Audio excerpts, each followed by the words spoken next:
रोटारी club खालबेल Kalinganagar आनुकूल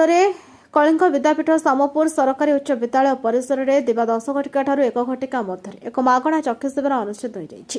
क्लबर सभापति श्रीयुक्त दिलीप कुमार जेना परिचालन क्लबर सदस्य सहयोग कार्यक्रम सुरुखुरु समाहित हो रोटारी चक्षु हस्पिटाल अभिज्ञ डाक्तर कर्मचारी प्रत्यक्ष तत्वावधान में पुरुष और महिला 70 जन चक्षु परीक्षा करते तन्मध्य 5 जन को अस्त्रोपचार पर रोटारी चक्षु हस्पिटाल पोखरीपुट को निया 50 जन व्यक्ति को मागणा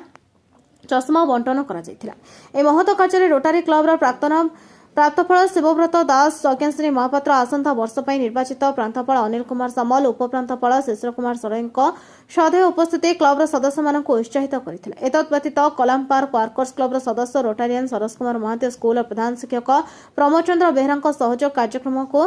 प्राणवंत शेष में क्लबर संपादक पुरप्रधान कार्यधारा को सफल कर समस्त को धन्यवाद अर्पण करते बरगड़ विश्वभूषण जेना रिपोर्ट न्यायवती टीवी।